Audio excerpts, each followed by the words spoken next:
boy dug through the sand and uncovered a landmine. He carefully unscrewed the cap and pulled out the fuse. Luck was on his side. The mine was successfully defused. Yet 45,000 more landmines still lay buried along this beach, and not everyone would be so fortunate. Wilhelm! Half a year earlier, Germany had surrendered. The once mighty Nazi soldiers had become prisoners of the Danes. Karl drove past them, then abruptly reversed. He snatched the flag from a prisoner's hands, knocked him to the ground, and landed several punches. The soldier's face instantly ran with blood. Karl despised the Nazis and loathed these captives, venting his fury through relentless beatings and abuse. Das ist mein Land, habt ihr verstanden? Raus!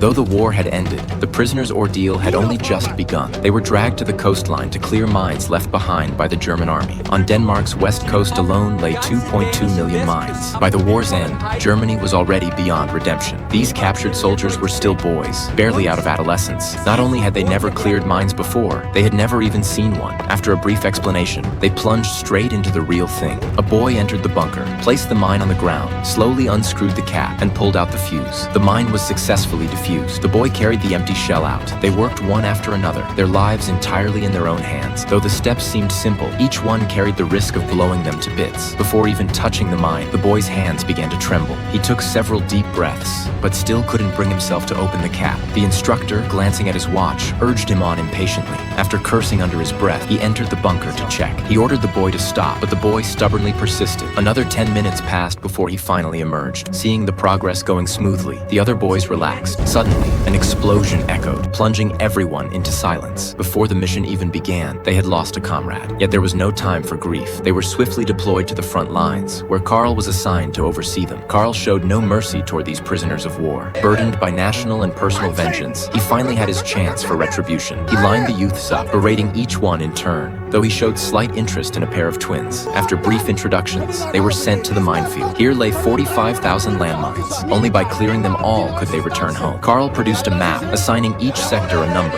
Every mine cleared required updating the map to pinpoint safe zones as quickly as possible. After all, lives were at stake. No one dared be careless. The boys crawled in a line, sticks in hand, probing cautiously as they inched forward. When the first mine was detected, their comrades shot concerned glances, but soon they grew accustomed to it. Back at their shelter, the boys dreamed of the future. Only one who had seen battle remained unusually calm. He knew they couldn't leave this place. Survival itself was uncertain. They had worked for 3 straight days, yet Karl hadn't given them any food. He locked the door tightly each night, treating them like animals. Finally, someone couldn't bear the hunger anymore and begged him for some food. Glaubst du, dass ich ihr mir leid tut? Ist mir egal, ob ihr krepiert. Ich weiß, Herr Feldwebel. Und ich weiß nicht, wenn das Essen kommt.